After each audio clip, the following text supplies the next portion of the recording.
الحمد لله على إحسانه والشكر له على توفيقه وامتنانه وأشهد أن لا إله إلا الله وحده لا شريك له تعظيما لشأنه وأشهد أن محمدا عبده ورسوله الداعي إلى رضوانه صلى الله عليه وعلى آله وأصحابه وسلم تسليما كثيرا يا أيها الذين آمنوا اتقوا الله وقولوا قولا سديدا يصلح لكم أعمالكم ويغفر لكم ذنوبكم ومن يطع الله ورسوله فقد فاز فوزا عظيما أما بعد chers musulmans, nous vivons une époque vraiment particulière.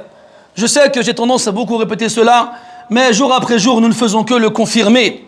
Pourquoi cette époque est particulière? Pour de nombreuses choses. Parmi ces choses-là, le fait que nous soyons confrontés aujourd'hui à des choses qui n'ont jamais été présentes auparavant dans l'histoire de l'humanité. De quoi s'agit-il? Des smartphones, de la technologie qui nous a permis de mettre dans nos poches des appareils intelligents qui rendent stupides et qui nous font faire des choses stupides. Des choses qu'auparavant on n'aurait pas pu faire. Soit on n'aurait pas pu les faire, soit on n'aurait pas pu les faire à un degré pareil, sans même avoir besoin de quitter son lit. Appareil intelligent qui devrait être utilisé dans le bien, mais que le diable a utilisé comme moyen pour permettre aux gens, pour faire tomber les gens dans des crimes gravissimes auprès d'Allah subhanahu wa ta'ala, sans qu'ils n'aient besoin de se déplacer de chez eux. Avant, quand quelqu'un voulait faire du mal, il devait se cacher. Il devait attendre la nuit, sombre et ténébreuse et obscure, quand les gens rentraient chez eux, quand les rues étaient vides. Puis, il allait faire son délit en pensant que personne ne l'avait vu. Et c'est pour ces gens-là qu'Allah Ta'ala a révélé le verset où il dit « Yastaghfouna min an-nas » Il se cache des gens. « Wa la yastaghfouna min Allah » Mais il ne se cache pas d'Allah. Alors qu'il est avec eux lorsqu'ils passent leur nuit à dire des choses qui ne sont pas agréées comme paroles.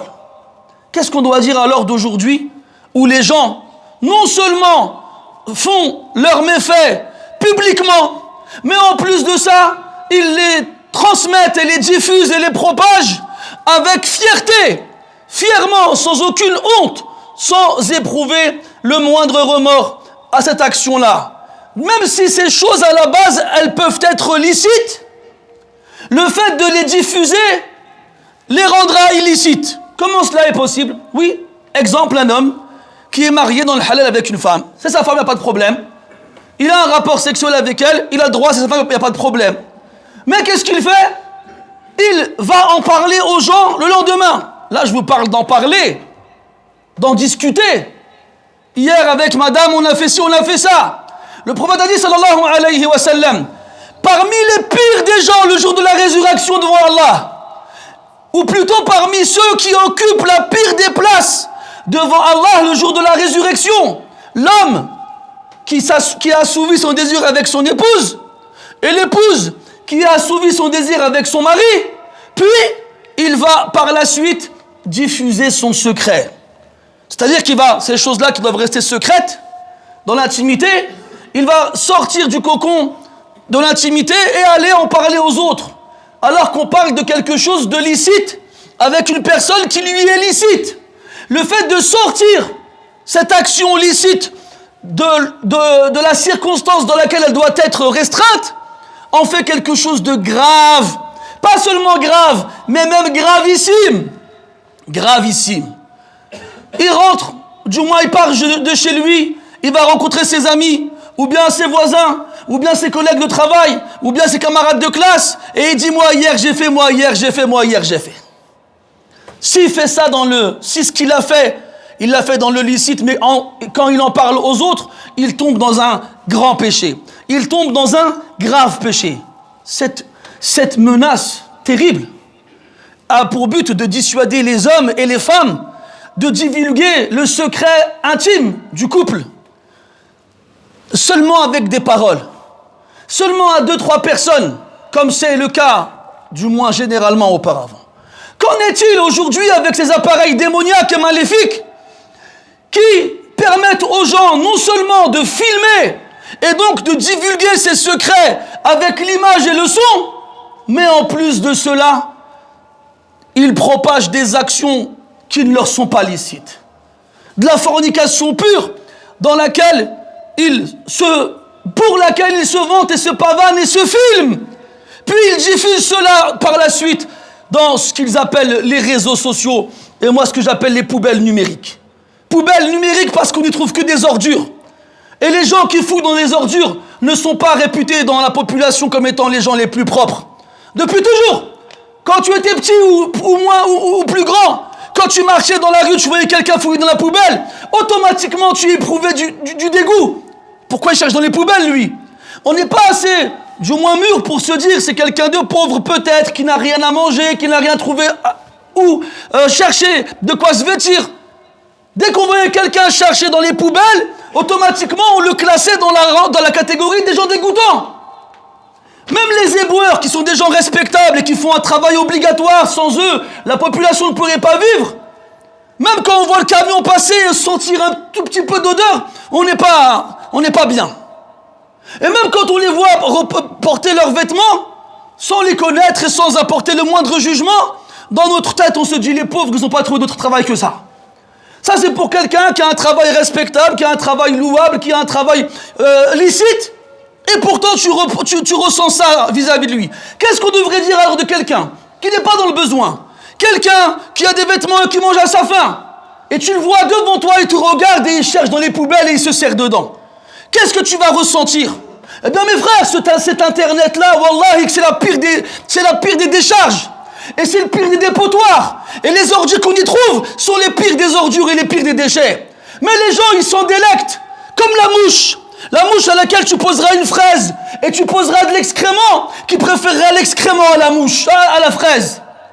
Et c'est ça qu'on vit aujourd'hui malheureusement. Que ce soit de la part de ces gens-là qui font ces choses immondes et qui les donnent à consommer à des gens qui sont autant, pour ne pas dire encore plus immondes qu'eux.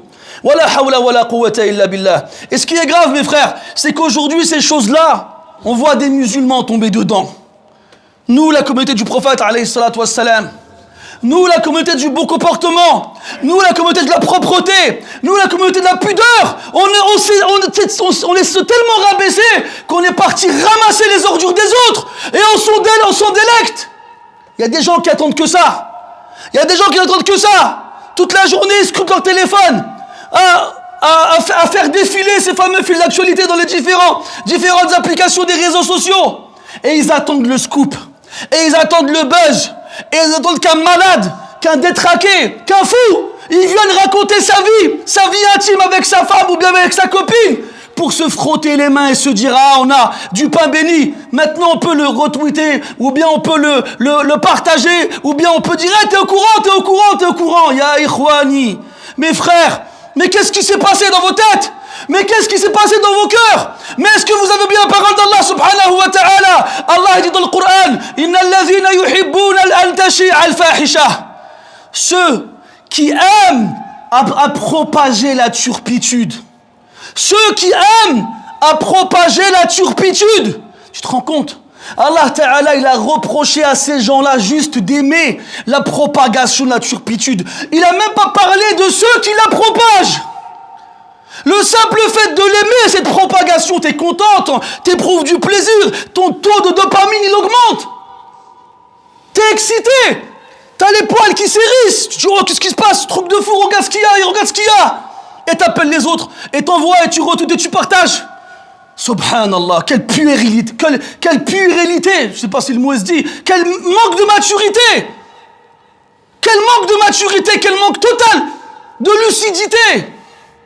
Wallahi, c'est grave ce qui se passe. Wallahi, c'est grave ce qui se passe. Ceux qui aiment, les savants ont déduit de cela que le simple fait d'aimer la perversion fait de toi un pervers. Mahabbatul fisqi fisqun.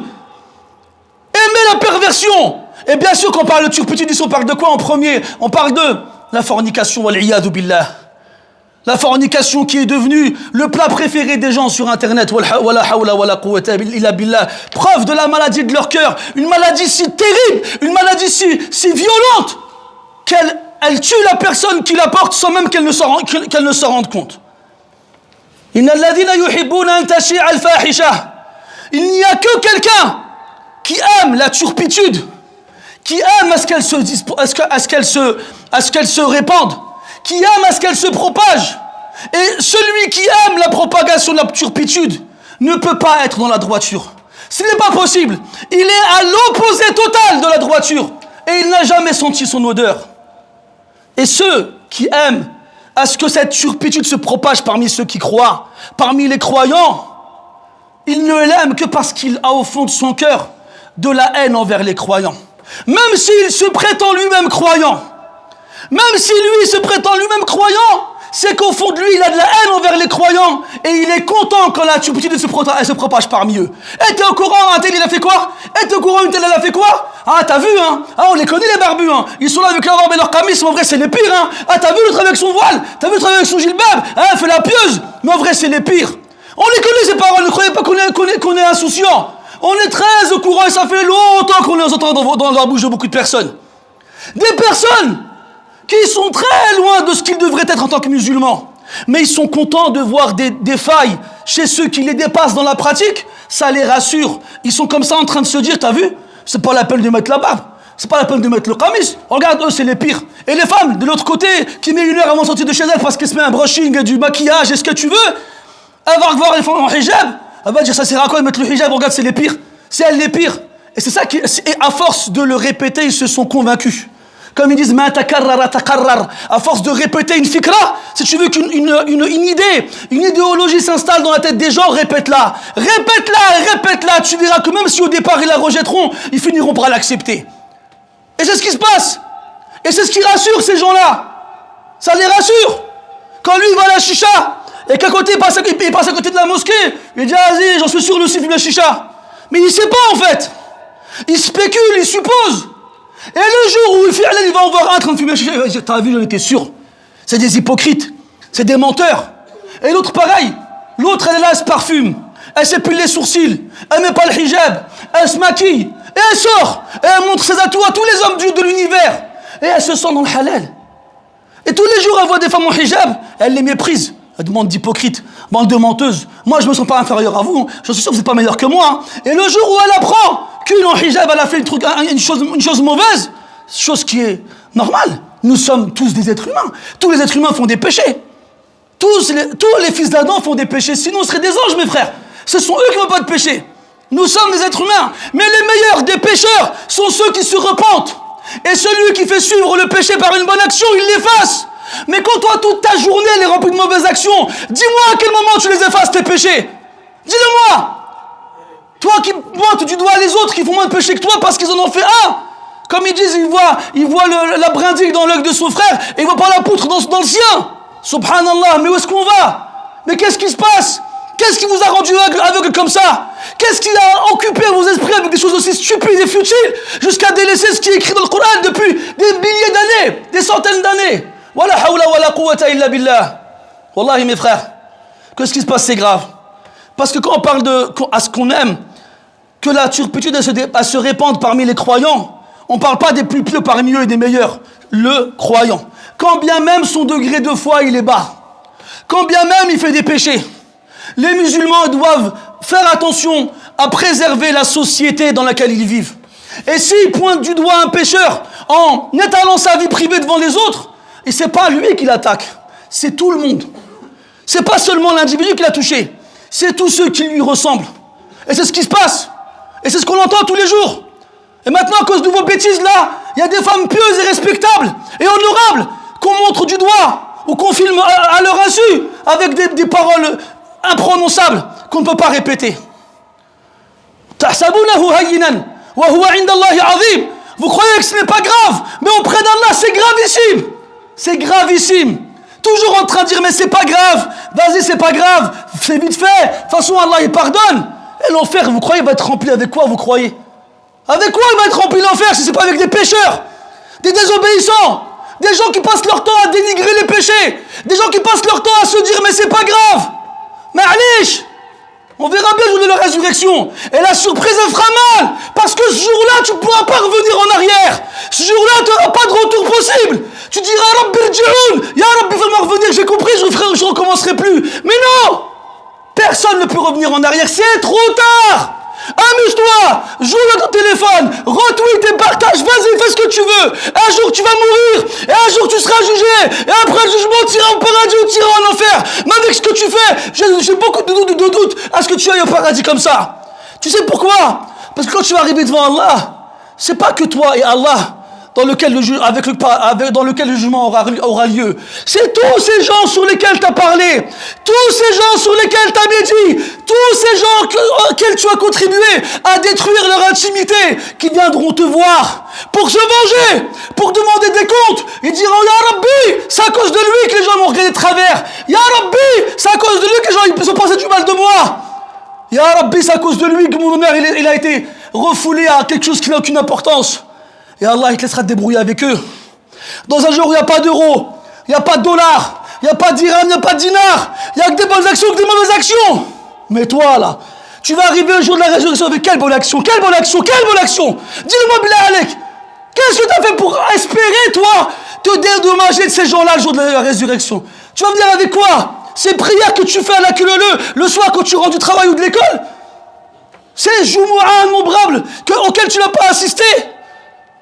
Ces péchés que tu fais à l'appel avec tes parents, avec tes frères et sœurs, avec les musulmans, même les non-musulmans. Quel hasanat, dis-le-moi Bilal Alek. Comment tu vas faire? Alors comme tu n'auras rien, tu devras porter les péchés des autres. Tu devras porter les péchés des autres. Ils te diront, tiens mes péchés. Ah, tu t'es moqué quand j'ai fait ces péchés. Ah, tu les as partagés, tu les as transmis, retweetés. Bah tiens, prends-les maintenant. Et tu auras que tes yeux pour pleurer. Tu pleureras tellement que tu n'auras plus de larmes dans les yeux, tu pleureras du sang.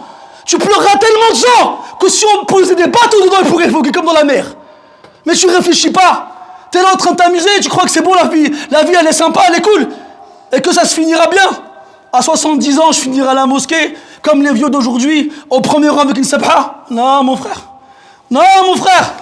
Non, mon frère. La vie, elle n'est pas longue pour tout le monde. Et même celui qui vit 80 ans, Wallah, demande-lui combien de temps ça fait pour lui. C'est comme si c'était une semaine. C'est comme si c'était un mois. Allez, c'est comme si c'était un an. Vous croyez que c'est facile? Non, mes frères. Celui qui fait le péché, il a moins de gravité que celui qui le transmet, qui le diffuse. Tu te rends compte, toi? Parce que celui qui fait le péché, il le fait avec lui-même, en lui-même, dans l'intimité. Alors que l'autre, en faisant ce péché-là, il touche toute la société. Et à cause de lui, l'honneur des musulmans, il est bafoué. Quel nombre de péchés là sur le dos. Et le péché, il sera encore plus grave en fonction de l'intensité de sa propagation. Si, maintenant, moi, je vais diffuser un péché, même s'il est véridique, hein, ne pensez pas qu'on parle ici que de mensonges, non. On parle de vérité. Ata radiyallahu ta'ala disait, celui qui transmet, qui diffuse la turpitude, il mérite la punition, même si ce qu'il dit c'est la vérité. Tu ne parles pas de la turpitude. Tu fermes ta bouche, tu laisses les choses dans l'intimité. Donc, en fonction du degré de propagation, ton péché sera encore plus grave. Dans le quartier, 3-4 personnes. Ou bien dans la ville, 20, 50, 100 personnes. Ou bien dans la région, 1000 personnes. Qu'est-ce qu'on doit dire aujourd'hui, mes frères? Avec ces téléphones de malheur là. Un tweet, il est retweeté 20 000, 50 000, 100 000, 1 million de fois. Les gens sont contents. Parce que plus ils voient le retweetage, je ne sais pas comment ils appellent ça, plus ils sont contents. C'est leur drogue, c'est leur oxygène avec lequel ils respirent. Eh bien, en fonction du degré de propagation, tes péchés seront encore plus grands. Ils seront encore plus grands, mes frères. C'est ça que je vous dis. On vit une époque, elle est spéciale. Wallah, on s'en rend pas compte. On est là, on est content. Oui, on vit dans la technologie. On a des appareils qui nous facilitent la vie, mais ils nous la rendent encore pire. Et ils nous éloignent encore plus d'Allah, subhanahu wa ta'ala. Faites attention, Wallah. Faites attention parce que quand Allah il finit le verset, il dit lahum adhabun alimun fi dunya wal akhirah. Ils auront un châtiment douloureux ici-bas et dans l'au-delà. Ici-bas comme il voudra. Comme il voudra. Il va te faire tomber malade. Il va faire que toute ta famille meure autour de toi et que tu restes tout seul, sans personne avec qui rester. Il va faire que tu perds tous tes biens, ton appartement a brûlé, ta maison va tomber en panne, tu ne pourras plus jamais retrouver ces choses-là. Il va te faire souffrir ici-bas si tu ne te repens pas. Et dans l'au-delà, tu sais ce qui va se passer, ce sera encore pire. Et parmi les types de châtiments qui attendent ce genre de personnes, le hadith dans lequel le prophète dit sallallahu alayhi wa sallam, la nuit où on m'a fait voyager avec l'ange Gabriel, je suis passé près d'un groupe de personnes qui avaient des ongles en cuivre, avec lesquels ils se griffaient les visages et la poitrine. Le prophète, alayhi salatu, il a cette scène terrifiante. Il dit, oh Jibril, qui sont ces gens-là? Ces gens-là, ce sont ceux qui mangent la chair des gens. Ce ne sont pas des cannibales. Ce sont ceux qui médisent. Parce que quand tu médises ton frère, c'est comme s'il avait mangé sa chair alors qu'il est mort. C'est dans le Coran, ça, mon frère. Ce sont ceux qui mangent la chair des gens et qui s'attaquent à leur honneur. Mes frères, le musulman, il y a 3 choses qui sont sacrées, il ne faut pas s'en approcher. Son sang, tu ne le fais pas couler. C'est bien, tu n'as aucun droit dessus. Et son honneur, il est sacré, tu n'y touches pas. Les gens, ils prennent ça à la légère. Eh bien, ils auront des mauvaises surprises le jour de la résurrection. Craignons Allah. Craignons Allah. Allah Ta'ala, il a ordonné à des anges d'écrire tout ce qu'on dit et tout ce qu'on fait. Il n'y a pas un mot qui manquera dans le rapport qu'on te confiera le jour de la résurrection pour que tu lises toi-même. Hein? ووضع الكتاب فترى المجرمين مشفقين مما فيه ويقولون يا ويلتنا ما لهذا الكتاب لا يغادر صغيرة ولا كبيرة إلا أحصاها. Jour de la résurrection, quand on donnera le livre aux criminels et qui tourneront les pages et qui se rendront compte que tout est mentionné, ils diront mais c'est quoi ce livre, malheur à nous. Il n'y a pas une petite chose, ni une grande, sans qu'elle n'y soit mentionnée. Tu crois qu'il va manquer une lettre? Wallah, il ne manquera pas un accent. Wallah, il ne manquera pas une virgule. Et toi, tu as cru que tes péchés grands comme des montagnes, ils allaient disparaître au milieu des lignes. Mais à quoi tu t'accroches? Et comment tu réfléchis? Faisons attention. Wallahi, que ce qui fait jeter, ce qui fait plonger les gens en enfer sur leur visage, c'est la récolte de leur langue. C'est ce qui sort de leur bouche. C'est ce qu'ils font avec leurs doigts quand ils tapotent l'écran de leur téléphone et qu'ils transmettent et qu'ils écrivent et qu'ils tweetent et qu'ils font. Qui prennent des photos, qui regardent. Et regarde, je l'ai vu, il passe dans une ruelle à 2h du matin, il rentre du travail, et puis il voit une femme avec un homme en train de faire le péché. Lui, il doit se dire, ils ont fait un péché, faut que je fasse celui qui n'a rien vu. Qu'est-ce qu'il fait, lui, sur son téléphone? Il prend une photo, ou là, il les filme à leur insu, puis après, il met ça sur Internet. Et après, vous allez venir faire la prière à la mosquée. Même des fois, là, pendant le Jumu'ah, vous sortez vos téléphones, là. Ah, je sais pas, Balek, j'ai reçu un snap, ou la Balek, j'ai reçu un tweet, ou la Balek, j'ai reçu un WhatsApp. Même à la mosquée, vous regardez vos téléphones, vous n'avez pas honte. C'est la folie quand même ce que vous faites. C'est extraordinaire quand même d'en arriver à ce point-là. Et ce qui est encore plus fou, c'est qu'on n'a pas besoin de vous le dire. Mais on n'a pas des enfants devant nous, on a des adultes, on a des hommes. Mais vous ne comprenez pas, subhanallah. Si vous saviez le nombre de personnes qui viennent me voir après le Jumu'ah, oh, si tu savais le nombre de gens qui sont sur leur téléphone pendant que tu parles, wallah, vous avez de la chance. Wallah, vous avez de la chance. À une époque, avec d'autres images, ça ne serait pas passé comme ça. Ça ne serait pas passé comme ça. Mais nous, on est des gens, on marche qu'à la dureté. On marche qu'à la menace. Si tu laisses les gens tranquilles, ils font ce qu'ils veulent, ils s'en fichent de ce que tu racontes. C'est comme les enfants. C'est la même chose. Quand le père, il est sévère mais juste, l'enfant, il est bien éduqué. Quand le père, il est négligent et insouciant, l'enfant, il est mal éduqué. Parce que les enfants, ce qui les aide à suivre le droit chemin, c'est la droiture. Et très souvent, la droiture, pour qu'on la fasse suivre aux gens, il faut faire preuve de sévérité. C'est pour ça qu'Omar ibn al-Khattab, radiyallahu anhu, il disait Inna Allah la yaza'u bis sultan, ma la yaza'u bil Qur'an. Il y a des gens, tu leur dis Allah, il a dit, le prophète, il a dit, ça leur fait rien, ni chaud ni froid. Mais quand tu leur dis, hey, tu fais pas les choses correctement, tu vas voir, Allah, il suit le droit chemin.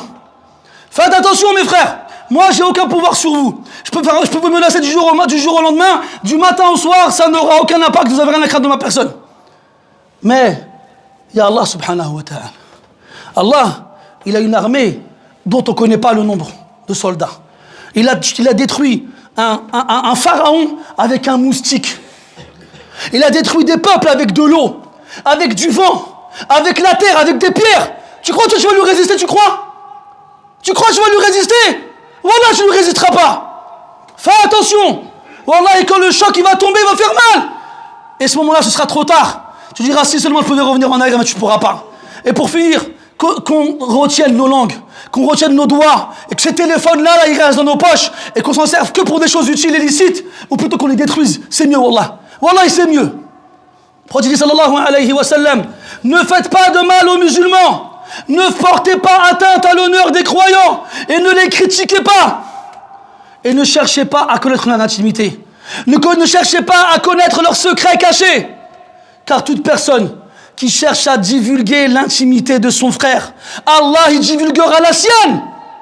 Et il fera de lui l'objet d'un scandale, même s'il reste chez lui. Même s'il reste chez lui. وَلَا تَحْسَبَنَّ اللَّهَ غَافِلًا عَمَّا يَعْمَلُ الظَّالِمُونَ. Ne crois pas qu'Allah il est injuste envers ceux qui agissent, envers ceux que font les injustes. Ne crois pas qu'Allah est insouciant envers ceux que font les injustes. نسأل الله سبحانه وتعالى أن يرحمنا برحمته الواسعة.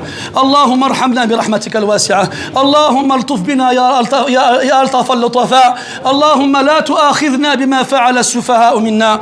اللهم إنا تبنا إليك وهدنا إليك. اللهم تب علينا يا أكرم الأكرمين. اللهم لا تؤاخذنا بما فعل السفهاء منا. اللهم إنا نشهدك أننا أمرنا بالمعروف ونهينا عن المنكر فلا تنزل علينا عقوبتك يا رب العالمين. اللهم سلمنا من منكرات السفهاء يا رب العالمين. اللهم عافنا من عقوبة السفهاء إذا نزلت عليهم يا رب العالمين. اللهم نجنا من عقابك في الدنيا والآخرة. اللهم نجنا من عقابك في الدنيا والآخرة. اللهم أحسن عاقبتنا في الأمور كلها وأجرنا من خزي الدنيا وعذاب الآخرة. اللهم يا حي يا قيوم برحمتك نستغيث. أغث قلوبنا بالإيمان واليقين وخذ بأيدينا إلى الهدى والرشاد وأصلح بنا البلاد والعباد يا رب العالمين. يا رب العالمين يا رب العالمين. تقبل منا يا أكرم الأكرمين. اللهم اغفر لجميع المسلمين والمسلمات والمؤمنين والمؤمنات الأحياء منهم والأموات إنك سميع قريب مجيب الدعوات. أحد إخواننا توفيت له قريبة من عائلته، نسأل الله سبحانه وتعالى أن يرحمها برحمته الواسعة وأن يرحم معها جميع موتى المسلمين. سبحانك اللهم وبحمدك أشهد أن لا إله إلا أنت نستغفرك ونتوب إليك. وصلى الله على نبينا محمد وعلى آله وأصحابه وسلم والحمد لله رب العالمين. وقوموا إلى صلاتكم رحمكم الله.